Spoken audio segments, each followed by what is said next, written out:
The water moved wrong. That was the first thing the marine biologist noticed as her airboat cut through the obsidian surface of Blackwater swamp. The ripples didn't follow natural patterns, they curved and twisted as if something massive had just submerged, yet her sonar showed nothing but empty water stretching down into the abyss. She killed the engine, letting the boat drift in the suffocating silence. Spanish moss hung like funeral shrouds from ancient cypress trees, their gnarled roots disappearing into water so dark it seemed to swallow light itself. The air reeked of decay and something else, something metallic that made her stomach clench. Local fishermen had been disappearing for months. Not drowning, disappearing. Their boats found intact, floating empty with no signs of struggle. The authorities blamed gators, but she'd studied crocodilians for 15 years. This wasn't their work. A splash echoed from somewhere behind her. She spun around, heart hammering, but saw only concentric circles spreading across the water's surface. The ripples were enormous, whatever had made them was at least 20 feet long. She reached for her underwater camera, hands trembling as she lowered it into the murky depths. The monitor flickered to life, revealing a hellscape of rotting vegetation and bone-white sediment. Fish hung motionless in the water column, their eyes clouded and lifeless, as if the swamp itself had poisoned them. Then she saw it. A shadow moved through the frame, massive, serpentine, impossibly fast. The camera shook violently before the feed cut to static. When the image returned, she was staring into a pair of eyes that burned like molten gold in the darkness. Ancient eyes. Intelligent eyes. Eyes that held a malevolence so pure it made her soul recoil. The thing was gone before she could process what she'd seen, but the water around her boat began to churn. Something was circling beneath her, something that displaced enough water to rock the vessel like a toy. She grabbed the radio with shaking hands. "Base camp, this is Research Vessel 7. I need immediate extraction. There's something in the water, something that shouldn't exist." Static answered her. She tried again, panic creeping into her voice, but the radio remained dead. The GPS showed nothing but error messages. Her satellite phone displayed no signal bars. The swamp had cut her off from the world. A low rumble vibrated through the hull, not mechanical, but organic. Primal. It was the sound a predator makes when it's found prey. She'd heard similar vocalizations from crocodiles, but this was different. Deeper. Older. It seemed to come from the water itself, as if the swamp was speaking. The boat lurched suddenly, nearly throwing her overboard. Something had struck the hull from below with tremendous force. She peered over the side and saw gouges in the fiberglass, claw marks that were impossibly large, impossibly deep. Another impact, this one from the starboard side. The boat spun like a leaf in a hurricane. She caught a glimpse of something breaking the surface, a massive tail covered in scales that gleamed like black armor. But as quickly as it appeared, it vanished back into the depths. The attack stopped. The water became mirror-still. Even the insects fell silent. She waited, every muscle tensed, scanning the surface for any sign of movement. Minutes passed. Her breathing began to slow. Maybe it had lost interest. Maybe she could restart the engine in. The boat exploded upward. She found herself airborne, watching in horror as something the size of a school bus erupted from the water beneath her. It was a crocodile, but wrong in every conceivable way. Its hide was translucent, revealing the ghostly outline of bones and organs that pulsed with sickly bioluminescence. Its jaws gaped wide enough to swallow a car, lined with teeth like broken glass. But it was the eyes that paralyzed her, those burning golden orbs that seemed to peer directly into her soul. Time slowed as she fell toward those waiting jaws. The creature's breath washed over her, carrying the stench of 1,000 rotting corpses. She could see down its throat, into a gullet that seemed to stretch into infinity. And in that darkness, she glimpsed something that shattered her sanity, the faces of the missing fishermen, their mouths open in eternal screams, their eyes pleading for a death that would never come. The jaws snapped shut just as she hit the water. She should have been dead. The marine biologist surfaced gasping, her lungs burning as she treaded water in the pitch-black swamp. The phantom crocodile had vanished as suddenly as it appeared, leaving only ripples and the taste of copper in her mouth. Her boat floated 20 yards away, somehow intact despite the creature's impossible emergence from beneath it. But she wasn't alone in the water. Pale shapes drifted just below the surface, human forms suspended in the murky depths like grotesque marionettes. Their skin had taken on the translucent quality of the creature itself, and their eyes still moved, tracking her movements with desperate awareness. The missing fishermen weren't dead. They were something far worse. She swam frantically toward her boat, each stroke sending waves of terror through her body. The water felt thick, viscous, as if it were trying to drag her down to join the floating collection of the damned. Behind her, she could hear them beginning to move, waterlogged limbs thrashing weakly as they tried to follow. Her fingers found the boat's ladder just as something brushed against her leg. She hauled herself up, skin crawling at the memory of that cold, rubbery touch. When she looked back, one of the fishermen had surfaced. His face was bloated beyond recognition, but his mouth moved in a soundless plea for help that would never come. The engine roared to life on the third try. She gunned it toward shore, but the swamp seemed to stretch endlessly in every direction. The GPS still showed nothing but error messages, and the familiar landmarks had vanished as if the very geography was shifting around her. That's when she noticed the photographs. Her research equipment had scattered across the deck during the attack, and among the debris were dozens of pictures she'd never taken. They showed the swamp from impossible angles, aerial views from heights no aircraft could reach, underwater shots from depths that should have crushed any camera. But it was the subjects that made her blood freeze.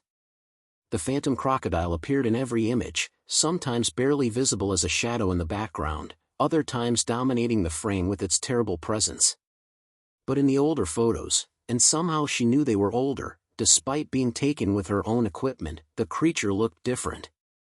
More solid. More real. She found a photo dated 3 days ago that showed her own boat from below, with her clearly visible on deck. But she hadn't been in the swamp 3 days ago. She'd been in her lab, preparing for this expedition. Yet there she was, captured in perfect detail, unaware that something ancient and hungry was already watching her. The engine sputtered and died. She tried the ignition again and again, but the motor remained silent. The boat began to drift, carried by currents that seemed to flow in impossible directions. The water around her started to glow with that same sickly bioluminescence she'd seen inside the creature, and she realized with growing horror that the entire swamp was alive. It wasn't just home to the phantom crocodile, it was the phantom crocodile. Every drop of water, every grain of sediment, every rotting log was part of a vast, predatory consciousness that had been feeding on human souls for centuries. The photographs began to change before her eyes. New images appeared on the blank spaces, pictures of her own death played out in gruesome detail. She saw herself being dragged beneath the surface, saw her body joining the collection of the damned, saw her own translucent form floating in the depths with eyes that still held awareness but no hope. A sound like breaking glass echoed across the water. The phantom crocodile was surfacing again, but this time it wasn't alone. Smaller versions of the creature, offspring or fragments of its consciousness, began emerging all around her boat. They moved with perfect coordination, their ghostly forms creating a living cage of teeth and malevolent intelligence. She grabbed the emergency flare gun with trembling hands and fired into the largest of the approaching horrors. The flare passed harmlessly through its translucent body, but the creature's reaction was immediate and terrifying. It opened its jaws and released a sound that wasn't quite a roar, it was the collective screams of every soul it had ever consumed, amplified and twisted into something that bypassed the ears and attacked the mind directly. The smaller creatures began to circle faster, their movements creating a whirlpool that pulled her boat inexorably toward the center. She could see the bottom now, not sediment and debris, but a writhing mass of human forms, all reaching upward with desperate fingers, all trying to warn her of what was coming. The water beneath her boat began to bulge upward. Something massive was rising from the depths, something that dwarfed even the creature she'd encountered before. This was the true phantom crocodile, the original consciousness that had spawned all the others.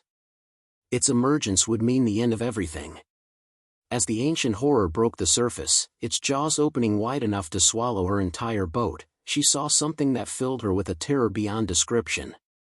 Carved into the creature's translucent hide were symbols, not random scars, but deliberate markings that pulsed with their own inner light. They were names.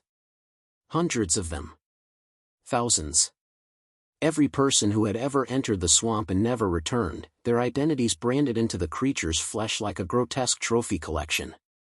And at the very top, still glowing fresh and bright, she could see her own name beginning to form.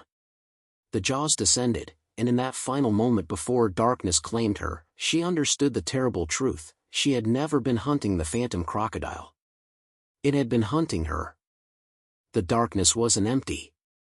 She floated in a space between life and death, suspended in the phantom crocodile's gullet like a fly trapped in amber. Around her, the souls of the consumed drifted in endless torment, fishermen, researchers, tourists, all reduced to translucent echoes of their former selves. Their mouths moved constantly, forming words she couldn't hear but somehow understood, warnings, pleas, fragments of memories from lives that felt like distant dreams. But she was different. Unlike the others, she retained her solid form, her ability to think clearly. The creature hadn't fully digested her yet, and in that reprieve, she began to understand the true horror of her situation. The phantom crocodile wasn't just a predator, it was a collector. Each soul it consumed became part of its vast consciousness, adding their knowledge, their memories, their very essence to its own. Through the translucent walls of its stomach, she could see the creature's true form, a massive network of spectral tissue that extended far beyond the physical boundaries of any normal animal. It was the swamp itself, and the swamp was it. Memories that weren't her own began flooding her mind. She saw the creature's origin, a massive saltwater crocodile that had ruled these waters centuries ago, before European settlers arrived. She witnessed its death at the hands of hunters, felt its rage and hunger as it refused to pass into whatever lay beyond. Instead, it had bound itself to the swamp, becoming something between the living and the dead, growing stronger with each soul it claimed. The visions shifted, showing her the creature's first human kill, a Spanish explorer who had ventured too deep into the forbidden waters. She felt the crocodile's surprise at how different human souls tasted compared to animal prey. Where animals simply died and were forgotten, humans carried something more complex: consciousness, memory, the ability to suffer eternally. The creature had become addicted to that suffering, transforming from a simple predator into something far more sinister. Through the eyes of the consumed, she watched decades of horror unfold. The phantom crocodile learned to be patient, to wait for the perfect moment to strike. It discovered how to manipulate the swamp itself, creating false channels that led victims deeper into its domain, generating phantom sounds that lured the curious to their doom. It even learned to project false images. The photographs she'd found weren't taken by her camera, but were memories the creature had stolen from its victims' minds and somehow imprinted onto physical media. But the most terrifying revelation came when she realized the creature's ultimate goal. It wasn't content to remain trapped in this single swamp. Each soul it consumed brought it closer to understanding human civilization, human technology, human weaknesses. It was learning, evolving, preparing for something far more ambitious than simple predation. The walls around her began to pulse with increasing intensity. The creature was preparing to complete her digestion, to add her knowledge to its vast collection. She could feel her memories being sifted through, examined, catalogued. Her years of studying crocodilian behavior, her understanding of marine ecosystems, her knowledge of human psychology, all of it was being absorbed and twisted to serve the phantom's dark purposes. That's when she noticed something the creature had missed in its eagerness to claim her expertise. Hidden in her deepest memories was knowledge of the swamp's history that even the phantom crocodile didn't possess. Her grandmother had been a local historian, and as a child, she'd heard stories about the old ways, Native American rituals that had once kept the ancient predators in check. The tribes had known about the phantom crocodile long before European settlers arrived. They'd called it the Soul Eater, and they'd developed specific ceremonies to contain its power.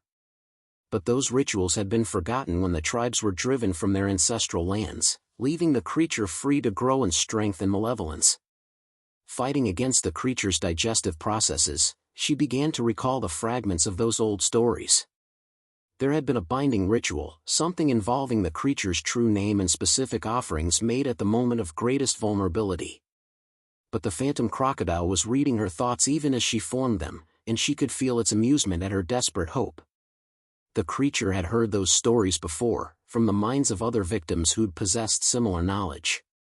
It had learned to counter the old rituals, to twist them to its own advantage. Every attempt to bind it had only made it stronger, more cunning, more determined to break free from the confines of the swamp. But there was something else in her grandmother's stories, something the creature couldn't access because it existed not in memory but in understanding. The binding ritual wasn't meant to destroy the phantom crocodile, it was meant to complete its transformation. The Native Americans hadn't been trying to kill the creature, they'd been trying to help it pass on to whatever realm awaited the dead. The phantom crocodile's amusement turned to concern as it sensed the direction of her thoughts. It began to increase the pace of her digestion, trying to claim her knowledge before she could act on this revelation. But she was already moving, using the creature's own digestive fluids to propel herself toward what she hoped was its heart. The other souls watched her passage with growing excitement. They couldn't speak, couldn't act, but they could hope. And in that hope, she found the strength to push deeper into the creature's core, where its original consciousness still resided, the part of it that remembered being a simple crocodile, before hunger and rage had transformed it into something monstrous. She reached the heart just as the creature realized what she intended to do. The phantom crocodile's entire body convulsed, trying to expel her before she could complete the ritual. But it was too late. She pressed her hands against the pulsing organ and spoke the words her grandmother had whispered to her decades ago, words in a language she didn't understand but somehow knew were true. The effect was immediate and catastrophic. The phantom crocodile's scream shattered the boundaries between the physical and spiritual worlds, and suddenly she could see everything, the swamp as it truly was, the creature's vast network of consciousness, and the thin barrier that separated the living world from the realm of the dead. But instead of destroying the creature, the ritual was doing something far more terrifying. It was setting it free. The phantom crocodile's bonds to the swamp began to dissolve, and she realized with growing horror that she'd made a terrible mistake. The creature hadn't been trapped in the swamp by accident, it had been imprisoned there by the very ritual she'd just completed. And now, for the first time in centuries, it was free to leave its watery domain and hunt in the wider world. As the creature's massive form began to rise from the swamp, carrying her and all the consumed souls within its translucent body, she saw the lights of the nearby town twinkling in the distance like a buffet spread before a starving predator. The phantom crocodile was no longer bound by water. It could go anywhere, hunt anyone, and nothing in the modern world was prepared for what was coming. The town of Millhaven had no idea death was walking toward it on spectral claws. From within the phantom crocodile's translucent body, she watched in horror as the creature moved across dry land with impossible grace. Its massive form rippled like water made solid, phasing through trees and buildings as if they were mere illusions. The consumed souls around her pressed against the creature's inner walls, their silent screams growing more desperate as they sensed what was about to unfold.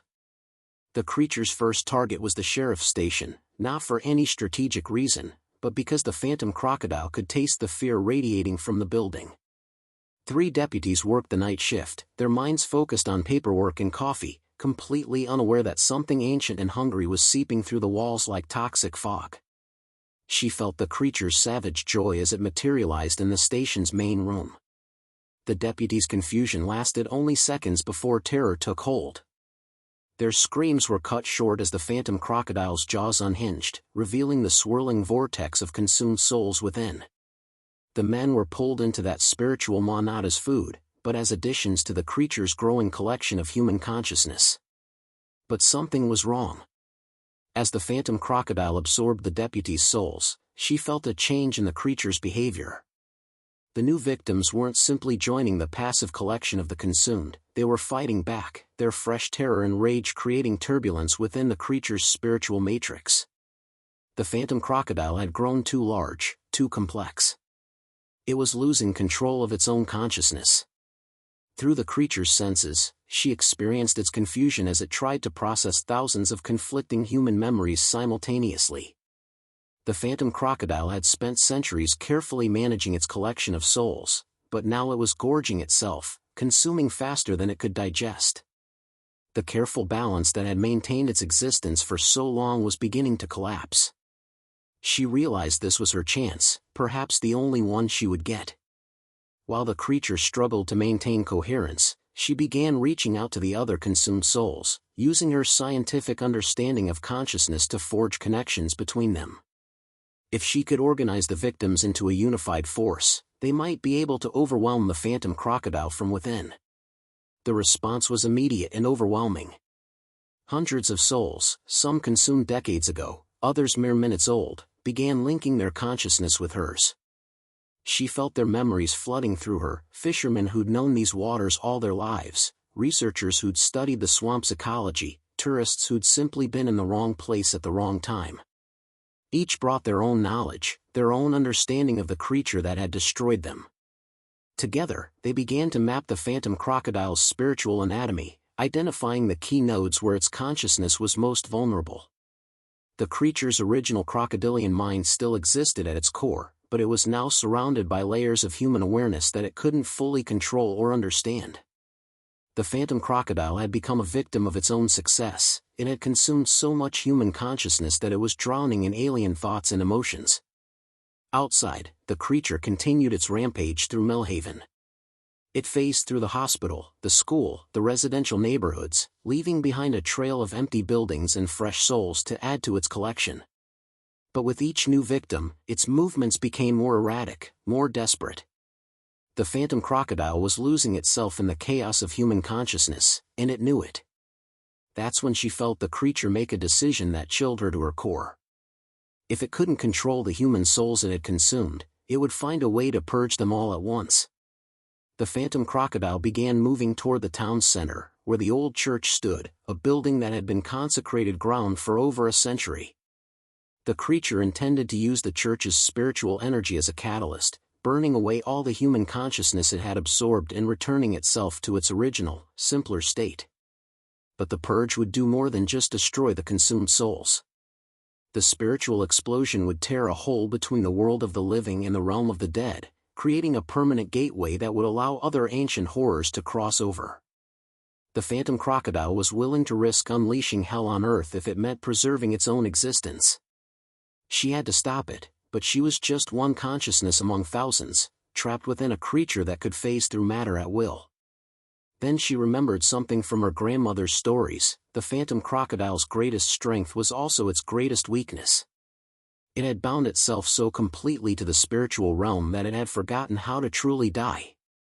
Working with the other consumed souls, she began to do something the creature couldn't understand or prevent. Instead of fighting against their spiritual bonds, they embraced them. They stopped trying to escape and instead pulled the phantom crocodile deeper into the realm of the dead, using their own collective will to drag the creature across the boundary it had spent centuries avoiding. The phantom crocodile's panic was immediate and absolute. It tried to reverse course, to flee back to the safety of the swamp, but it was too late. The combined weight of thousands of human souls was pulling it inexorably toward whatever lay beyond death. The creature's form began to destabilize, its translucent flesh rippling and distorting as it was caught between two worlds. In desperation, the phantom crocodile made one final attempt to save itself.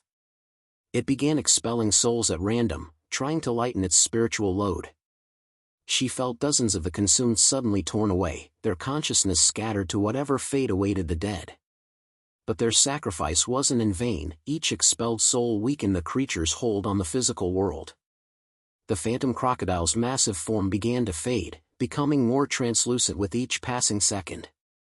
Its roars of rage and terror echoed across both the physical and spiritual realms as it was pulled inexorably toward the boundary it had spent centuries avoiding.